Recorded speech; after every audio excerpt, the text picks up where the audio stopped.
Jelajahi cara baru mendapatkan informasi. Download Metro TV Extend sekarang.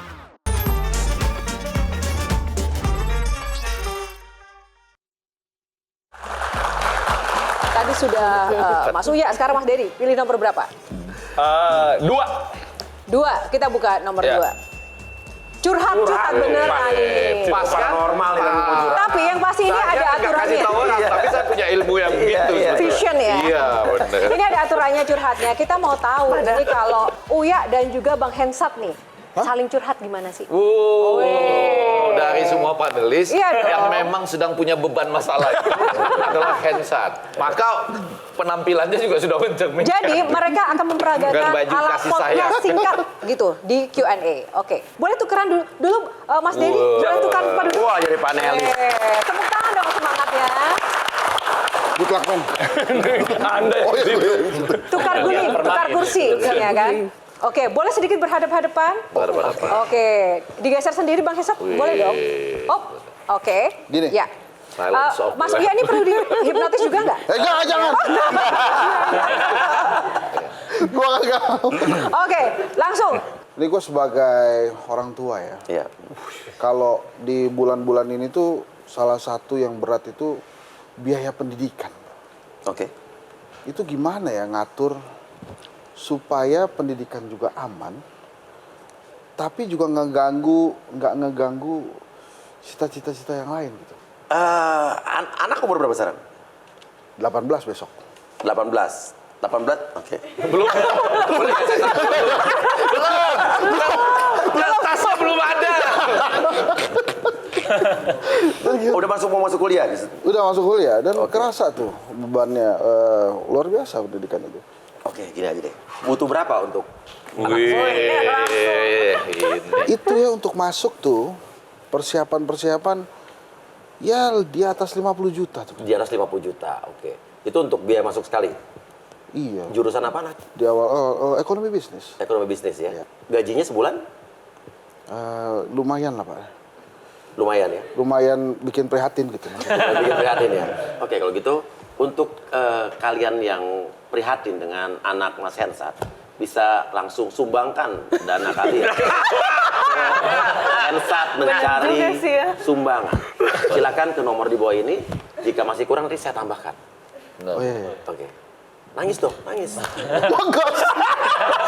Makasih banyak. Ya Allah. Kenapa sih dari tadi Tunggu. Kenapa dari tadi Mas Hensat ini pengen banget, passion banget pengen dihipnotis? Iya, kayaknya Enggak bro. Itu Jangan-jangan memang bener-bener ada masalah. itu tuh gimmicksnya Uya yang paling terkenal. Iya. Kalau tipe karakter kayak Bung Hensat dengan masalahnya ini seperti apa sih? Apakah memang umum sering ditangani atau gimana?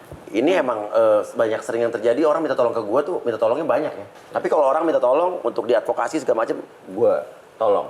Orang minta tolong ibunya punya masalah di luar negeri, karena dia disekap majikannya, nggak bisa pulang, itu masih bisa gue bantu. Yang seperti itu, dengan uang juga. Tapi kalau orang minta pinjol, mau beliin handphone, mau pinjam duit 100 juta, banyak. Mau bayar kontrakan, gue nggak kasih. Karena juga banyak modus-modus yang tukang-tukang tipu juga banyak. Oke. Iya. Enggak itu kalau tadi kayak gitu Iya, iya. itu banyak yang nyumbang tuh akhirnya. Apanya? Yang tadi kan lu bilang ini sumbang. Hensat, gitu. Enggak. Masih ke bawah. Enggak, ini mau nanya, kan betul-betul bisa jadi solusi. Enggak, tapi sejujurnya di podcast gue nggak pernah gue narik sumbangan orang, nggak pernah. Nggak pernah ya? Oh gitu ya. Tadi cuma gimmick aja. Coba gimmick. Oke, tepuk tangan. Terima kasih. Boleh kembali Bang Hensat. Iya. Jadi, kita akan lanjut ya ke next box. Mas Uya nomor berapa? Lagi siapa? Bener kan? Tadi saya bilang 7 kan? Iya benar. Titipan netizen. Silakan teman-teman audiens yang ingin bertanya untuk perkenalkan diri dan langsung saja sampaikan pertanyaannya. Saya ingin bertanya sama Mas Dery. Kira-kira solusi apa sih yang diterapkan oleh netizen lewat konten-kontennya Mas Dery? Kira-kira pernah ada yang gagal nggak? Ada terus terang karena kita nggak sempurna apa segala macam. Cuma bukan pembelaan dan pembenaran. Khawatirnya gini, kan kalau kita ngasih informasi, dia kan harus bisa mentafsir dengan benar dulu tuh. Karena gini, mungkin omnya tahu, ketika kita bisikin orang, baru 10 orang, Ini analoginya ya, Budi pergi ke pasar, ketemu ini, bla bla bla bla bla. Pasti sama nggak sama orang yang ke-10 dia jelasinnya? Belum tentu sama. Nah, karena ada sih sebenarnya kayak gitu-gitu, dia laporan, saya udah pakai begini, tapi bisnis saya masih stuck. Nah, ternyata begitu kita lihat, kita penetrasi lebih dalam, ada beberapa elemen yang dia salah tafsir misalnya.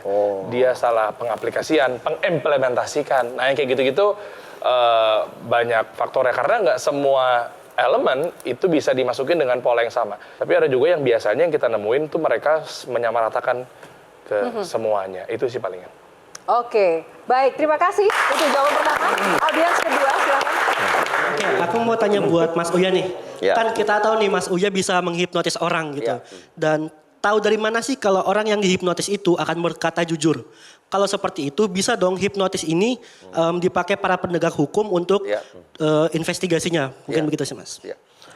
Oke, berapa kali saya di prank gini, saya buka-bukaan aja ya. Acara hipnotis saya di TV itu ada yang real, ada yang settingan emang. Tapi tadi menjawab yang tadi Kuku gitu kan ya. Tidak pernah ada satupun walaupun itu settingan, ibunya sama anaknya itu nggak beneran. Oke. Saya kalaupun settingan tetap kalau hubungan darah itu harus beneran. Ibu dan anak, kakak dan adik, suami dan istri. Cuma tidak benar terhipnotis. Nah tapi ada orang yang ini saya lagi mau beneran hipnotis nih. Iya. Tiba-tiba dia pura-pura hipnotis kelihatan. Tapi namanya kita buat entertain ya selagi dia bagus ya kita jalan.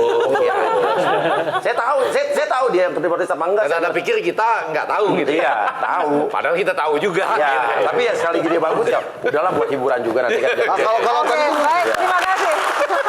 Menarik. Itu tadi titipan netizen ya. Masih banyak lagi nih yang menarik. Tahan Bang Hensat kok Iya. dari tadi passion banget sama Uya Kuya sih. Belum selesai. Nanti habis ini ya. Belum Habis ini. selesai. Sebentar kita buka next box selanjutnya dulu. masih dihipnotis. Belum selesai. Baik. Nomor berapa Mas Denny? Pilih. Karena saya lahir di tahun 9, 89 dua-duanya tinggal sisa. Sepantaran dong ya. 9 aja kalau gitu. 9. Iya. Oke, kita buka box 9. Cuan. Oke, ini pertanyaannya Mbak Tejo tadi terputus ingin bertanya. Misalkan ada orang datang ke kalian berdua, gitu loh. Orang ini punya kegagalan, yaitu gagal ujian SIM sampai 12 kali, gitu. Apa sarannya? Saran saya, saya kasih nomor telepon yang bisa langsung lulus. Artinya Cuannya? orang dalam. Apa? Cuannya? Tapi anak saya di Amerika kemarin 9 kali ujian SIM baru lulus ke 10. Iya. Oh, jadi wajar. Karena banyak ada yang nggak lulus 12. Sekarang banyak yang nggak lulus ujian SIM loh. Iya. Tapi yang itunya sudah diubah, sudah nggak pakai lagi. Udah nggak pakai angka 8? Iya, enggak. Oh, angka 9? Angka 9 kebetulan. Iya. Kebetulan pertanyaannya di box 9. Jadi Oke, kembali ke Cuan, Melisa, silakan. Oke, iya. Kan kalau dalam psikologi itu bahwa semua perilaku itu digerakkan oleh dorongan-dorongan yang disadari ataupun tidak disadari. Nah, dorongan itu bisa jadi kebutuhan ataupun ada pressure atau tekanan-tekanan. Kaitannya dengan Cuan. Kalau tadi Mas Uya dan Mas Dery mengatakan bahwa enggak, pokoknya intinya podcast kita bukan tentang uang. Iya. Maka pertanyaan saya adalah dorongan apa yang menggerakkan untuk membuat konten-konten tertentu kalau bukan tentang cuan? Mungkin ini bisa dijawab dengan keduanya, Mas Dery dan Mas Uya. Mas Uya dulu. Oke. Gini, jadi saya tuh memang untuk urutan podcast ini nggak nyari cuan sekarang, ya kan? Karena memang ada di bulan-bulan tertentu yang saya rugi lebih banyak bayar kos produksi sama buat bayar gaji dibanding AdSense-nya. Tapi saya puas saat orang tiba-tiba nelfon saya nangis, Mas Uya berhasil, ternyata kasus saya selesai. Mas Uya ternyata kemarin pelakunya tertangkap. Itu mereka nangis waktu saya kongkong, mereka meluk saya segala macam, itu kepuasan batin buat saya. Jadi how does it make you feel about yourself? Oh my God. Puas. Puas. Dan ini kaitannya. Saya kadang-kadang sering nangis, itu puasan yang lebih daripada uang. Berarti ada kebutuhan yang mungkin tadi menjawab existential crisis yang Mas Uya rasakan ya, Iya. ketika sakit COVID itu ya, bahwa ternyata hidupku dengan podcast karyaku itu bisa bermakna lebih buat orang lain. Cari uangnya di tempat lain. Iya. Di mana kalau boleh tahu? Usaha saya banyak. Usahanya banyak. Iya. Penghasilan terbesar? Penghasilan terbesar sekarang Kalau boleh tahu. Usaha saya punya usaha di Australia juga. Karena kan mau nyalek, jadi harus terbuka dong. Ya nggak sih? Oh iya dong, ya nanti kalau nyalek kan nanti laporan keuangan saya yang paling gede. kalau jadi. Iya. Kalau jadi. Oh iya, kalau nggak jadi, nah kan saya bisa jadi menteri nanti. Iya. Oke, Mas Dery silakan jawab. Iya. Ya memang nggak dipungkirin ya. Tadi yang pertama, iya kepuasan. Tapi berbeda dengan Om Uyanya adalah mungkin beliau udah banyak duit. Kalau saya sih ya orientasinya ya clear aja. Memang di podcast nomor 2 sih untungnya nggak juga menjadi tujuan nomor pertama. Meskipun klise terdengarannya tapi serius. Nah, tapi bisnis ini menurut Yang saya... pertama apa dulu boleh disebutkan? Puas kalau memang Oke, si brand-brand kepuasan. ini bisa scale up gitu ya. Oke. Nah tapi memang kedua, mungkin tadi berbedanya adalah saya mindsetnya karena memang pengusaha. Bukan berarti salah tadi polanya Om Uya gitu ya, karena memang dia juga udah banyak uang. Kalau saya bisnisnya di media saya itu tetap ada cuannya. Nah, gimana caranya? Apa sih revenue streamnya atau hal-hal yang memang mendatangkan uang ya dari brand placement yang ada di meja? Itu ada cuannya, betul nggak, Om? Betul. Jadi intinya cuan tetap menjadi Kalau saya, ya. dorongan Melisa ya, tapi bukan yang utama seperti Mungkin itu. untuk Dery sama Oke. Uya keduanya ya. Iya. Kalau dibatasi sama usia kan, kalau presiden kan wakil presiden 40 sampai 35 mau diturunkan. Iya. Nah, kapan menurut kalian idealnya orang itu generasi mereka ini mencari uang? Sejak kapan harusnya uang yang mencari mereka? Uang mencari mereka. 35. Pas. Cocok ya. Saya cocok nih dengan... Dan orang mencari uang harus sejak kuliah atau SMA. Oke. Ini jawabannya politis sekali tuh. Enggak. Kalau Dery, Tunggu, saya pengen tahu alasannya 35, singkat aja. Alasannya kenapa? Jadi kita bisa pensiun sebelum 50.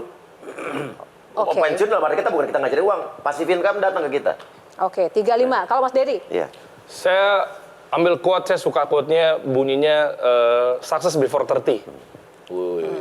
Kalau saya. Jadi, Bukan. Maksud saya, angka-angka ini apakah lahir dari pernah ada anak pejabat yang curhat pada Anda? Enggak. Sampai keluar angka 35 enggak? Iya. Enggak, ada. Enggak. Kita tinggal lihat aja nanti digolkan nggak bisa capres 35. Gitu. Oke, kenapa Mas Dery? aku setuju bahwa sejak SMA udah harus nyari duit karena dari studi orang yang paling lama mandiri itu manusia. Kambing itu baru 7 hari udah bisa berdiri. Iya. IT, BP, manusia yang mengaku paling berbudaya baru bisa berdiri setelah kuliah 24 tahun. iya. Oke, silakan Ya Mas memang Dery. kenapa di bawah 30 tahun kalau dari saya lihat deh sekarang kan banyak pada ngeluh generasi sandwich. Dan generasi sandwich itu bisa berulang masalahnya. Itu aja tuh poinnya. Karena apa sih generasi sandwich yang kejepit, yang dia harus biayain orang tuanya, sementara dia harus biayain juga keluarganya, istrinya, anaknya. Anak saya pun juga nantinya kalau udah lewat dari 30, 35 tadi Om Uya bilang, ketika dia baru kepikiran buat dapetin cuan apa segala macam gitu. Nah terus kalau telat, misalnya saya juga ada bermasalah dalam sebuah bisnis, anak saya harus nanggung saya kan? Saya bertanya. Oke, kesimpulan boleh nggak dari cuan tadi? Orang mau nanya. Pikir kesimpulan. Ujungnya pertanyaan. Oke, dan saya yang bertugas apakah ada kesempatan menjawab atau tidak? Silakan, disampaikan dulu, Bang. Kesimpulan. Oke. Baru nanya nih lihat. Itu kapan pertama kali cuan itu? Itu nanya. Pertanyaan langsung. Enggak maksudnya. Enggak, sorry. Nah, ini penting nih, karena kan tadi misalnya itu tadi si Uya itu ya, yang cuan banget yang bikin lo sampai sekarang wow banget. Dari juga gitu maksud gue. Nah itu kesimpulan gue tuh. Oke, untuk memuaskan karena prioritas kita ada memuaskan. Dari pertanyaan yang ada, singkat saja, silahkan dijawab. Ya izin lah ya. Saya ada dari media itu, podcast itu, dikasih solusi itu cuan. Ya alhamdulillah, hijau bukunya, EBITDA-nya positif dan lain sebagainya. Saya punya juga F&B, saya punya restoran nasi kebuli, total saya lupa hampir 200 cabang lah di seluruh Indonesia. Dari situ saya punya clothing lain juga dari situ. Ya berarti itu saya sekarang kan 34 ya, berarti kan bangun bisnis kan juga nggak mudah. Jadi dari sebelum 30 ya alhamdulillah atas izin Allah udah bisa dapetin rasakan cuan itu gitu. Nah kalau Uya, jangan-jangan dari ngeprank itu tuh lo mulai cuan. Kalau cuan di TV ya udah pasti dari acara-acara TV gua. Tapi kalau dari bisnis gitu kan ya, dari gua kuliah gua udah jual beli mobil, itu selalu cuan, gua nggak pernah jual mobil rugi. Ya, jadi pas jual beli mobil itulah yang pertama kali lu cuan-cuan terus. Oh, cuan terus. Gue jual beli mobil dari Lu dulu. gak kepikiran pengen jadi dosen, men apa? Kenapa? Dosen gimana sih? Cuan gak sih kita? Tuh. Ini masih sesi curhat kayaknya.